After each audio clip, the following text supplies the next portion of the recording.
Greetings, everyone. Welcome to another edition of Comic Book Geezers. I'm your host, Pete, and my co-host, always in the driver's seat over here. Hello again, comic book fans. Welcome back to another episode of Comic Book Geezers. I am Wild Bill, your host, and we're doing an artist tribute to Herb Trimpe.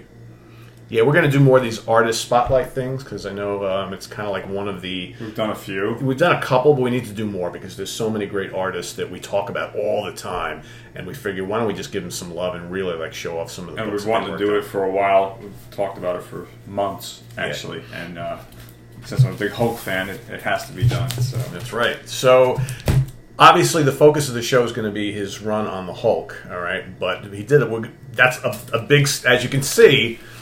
Bill did his homework, so we got a big stack of stuff. So, and before we dive into the Hulk stuff, we want to kind of talk about and show some of the other things that he worked on over the years. And he actually worked on quite a bit. The Hulk stuff. That's the Hulk run. That's Herb's Hulk run. And I 47 issues right there in that pile.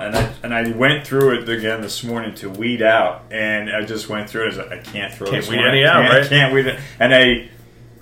And I did weed out before I got to 47. You know, out of his whole run from 109 to 192, I have them all except the gems, the Holy Grails, 180 and 181. Yeah, the Wolverine stuff. Yeah, which I've read, but I don't have. And obviously, they would have been in this episode. But anyway, continue. So continue. So Bill's gonna kickstart because we got. So he worked on a bunch of different books, and he started with Marvel in '67. Yeah, 1967, and he worked throughout the '70s, sporadically during the '80s, and a little bit, and he kind of tailed off in the '90s.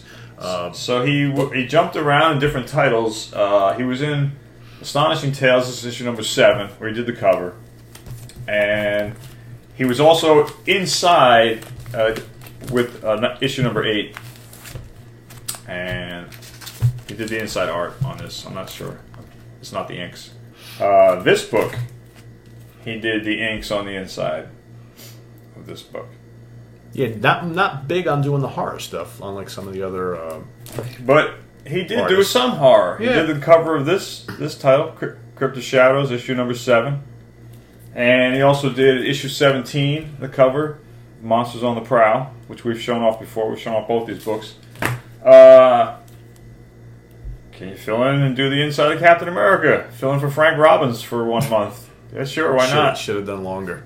Yeah. Cover of Iron Man. He had a definite style. He had like for me, he had like a softness to his artwork that was very different from some of the other guys around that same time. Now, is this cover and inside art? That's inside art. That's a Gil Kane cover. Oh, inside art. Yeah, okay. inside art. That's him on the cover right cover there. art. Yeah. This is a great cover. Yeah. I like this one. And this is a great one. It's the Freak. Yep. That's great Iron Man stuff.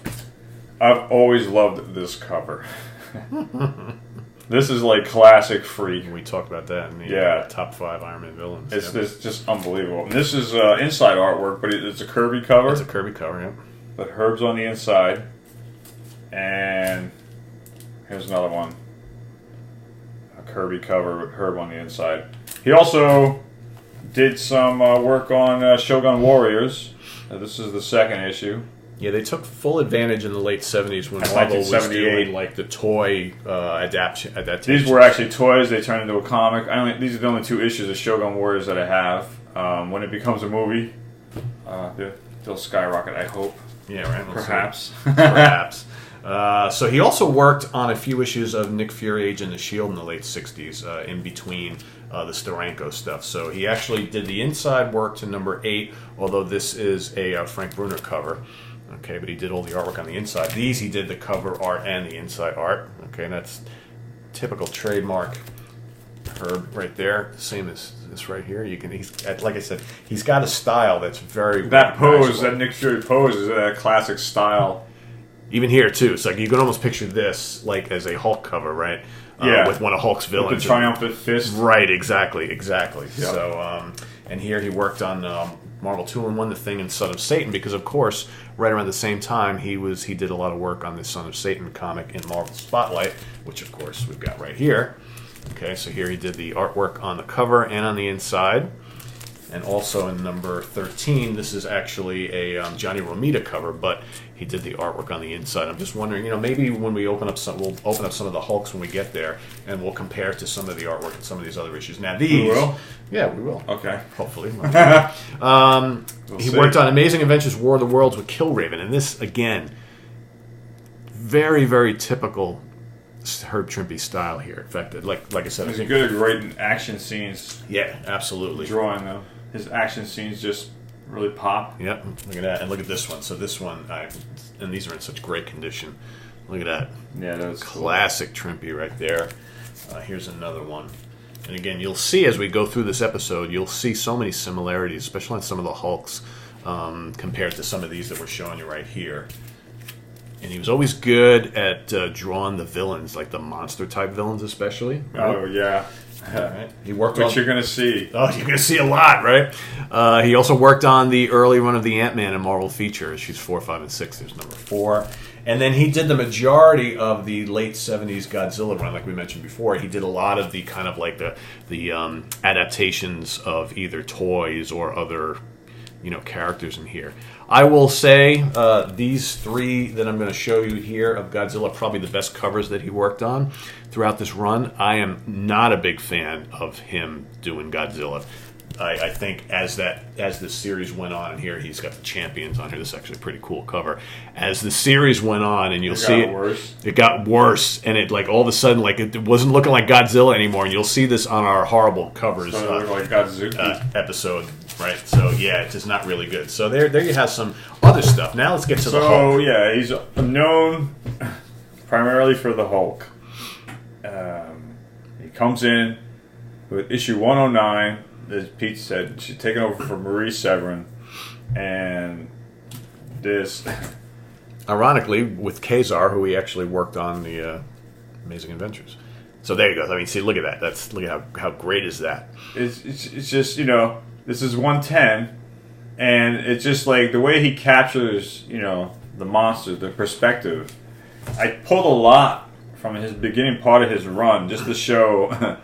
Just the dynamic of his artwork is just unbelievable. It just really, really shows. So we've talked about this before. There have been a lot of artists over the years who've worked on the Incredible Hulk, and there's a way that he draws. Look at how consistent the way the character looks from issue to. And by the way, I love his Sandman. Pull that back up again. This was my oldest in my collection for a long time. That is a great cover. Yeah. I mean, that's the Sandman. It's just a great And then the issue after this is just as good, but I didn't pull it.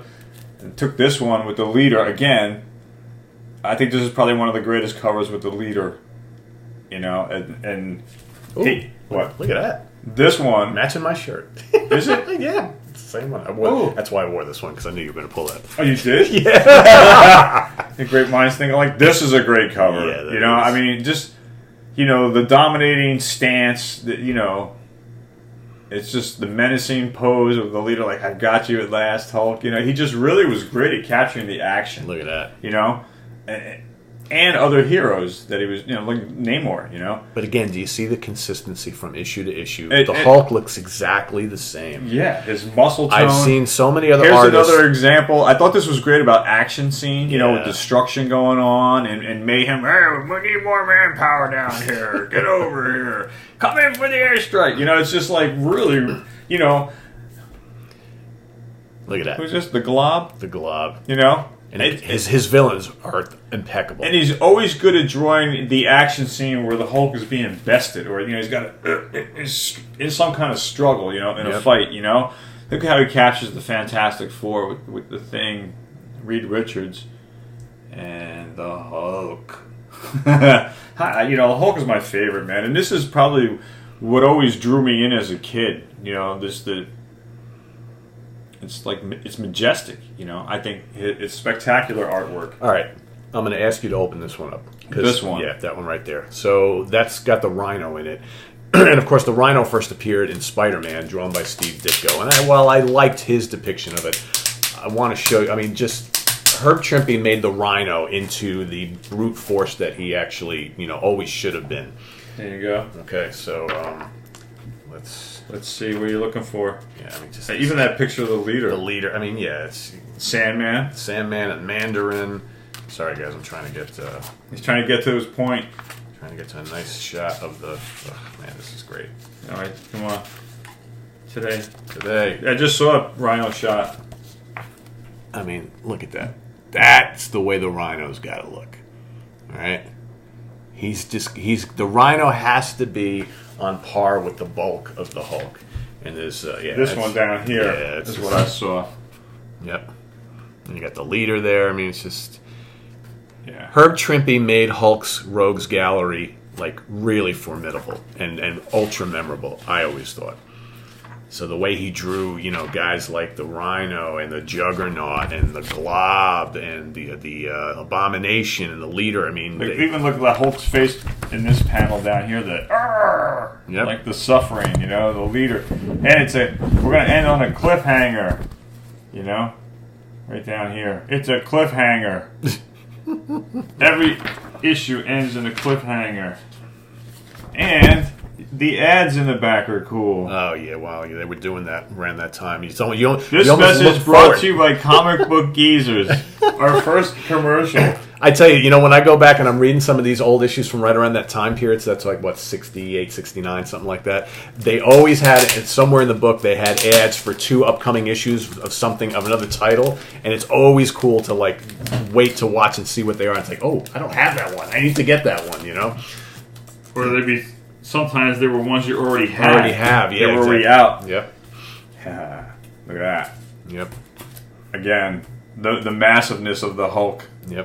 In flight, coming down for a landing, from jumping. Iron Man, again with the Hulk, defeated, Or so you think. At the moment. In this frame he is, he's whipped. He's just really good at just captivating, action scenes. And how could you not want to see this stuff? Yeah. Abomination is just like Pete said, his rogue villains, the way he captures them, again, another great example of the Sandman. Yeah, I think he was the best at I've shown this one off recently. Oh, yeah, they're all there, right? Yep. It's just, each one is a work of art. They really are, That first appearance of Doc Samson. He co-created the Doc Samson character. Yeah, and look at the cover, man. I mean, it's just, Doctor Doom's got to get in there, A great rampaging, charging at you kind of pose, I think. I needed that one for a long time, that issue. I just scored that one a couple of years ago. This is a cool one. I've had this for a long time. This one I always like, the gangway, breaking through, fighting bikers. Hulk against bikers. This one breaking out of the metal straitjacket kind of thing. Again, another dual image, kind of looking in the While mirror. you're at it, so let's hold them both together. All right, what do you got? Because I just want everybody to kind of see. Again, we're looking at a few years different. Well, not really. It's probably around the same time. They're both 20th Century Comics. But just look at the style. It's identical. Regardless of what character he's working on, it's colorful. The use of greens on both is just excellent. And you can see just how he had such a unique style that really just lent itself to make a great cover. The girth on the Hulk is just always rock solid, And here's another one with the Rhino, There he is again, yep. And then, of course, we've talked about this one. This is this should be blown up for a poster. Yeah. That's the Friday Night Fights classic pose right there, That's man. where the strongest right there, right? Yeah. And then, I love this cover. This is a great one, too, man. Yeah. It's just no matter who it is, he has captured the Marvel Universe, all characters. And this is Wendigo, Great cover, The colors pop. The Gremlin. I always like the Gremlin. A wacky villain. This is a great cover, too. I mean, the kind of Fiend inspired. Definitely. He gives me Fiend chills, that dude. Great cover. Horrible villain, but great cover. Yeah. He's a one-hit wonder. He's a one-hit wonder. Oh, you didn't bring the Absorbing Man one. Well, I did go through a 125. I stopped. Well, there's so many. I mean, he's in 125. There you go. Harpy. I had to pull the Harpy. Oh, Betty, what happened to you? Yeah. This is a great one. Oh, that is. Yeah. Melting down to Bruce Banner at a time like this. How could I, And Bill's brought it up before. He was just great at drawing like monster characters, which is surprising. We were talking earlier before. This is why I fell in love with the Hulk. Yeah. Because that was the thing I always liked, Juggernaut, And again with the mayhem look, the worried... So we were talking before we went on camera today about we were trying to research. Yeah, we were trying to research. We were. Okay. Where were you? We were trying. Just being funny. We were researching some of the Black stuff Wolf from the Inhumans, man. Again, go ahead. And Bill had asked. He goes, have you found out anything about him doing like some of the old monster comics? And really, he didn't. Surprisingly enough, because I think he would have been great at. That's awesome cover. Yeah. Man. This is one of my all-time favorites. I mean, this is a lot of beast action going on here. Again, look at these monsters, right? Yeah. Why did he not do like Monsters on the Prowl? And just the way he's crinkled the iron beam, like I'm gonna whap this over your head, and it's like the Rock is hidden behind the words of the Hulk. Yep. It's just so cool, man. I mean, this is what comics. This is a good one too. This is what comics is all about. And you get a guy like Herb Trimpe doing this kind of artwork in it, and it just draws you right in, And he's a fantastic artist, and I'm happy to show off some of this stuff that I've collected over the years. And he's really made it a lot of fun comics. Herb Trimpe, and I'm happy to have this stuff in my collection, without a doubt.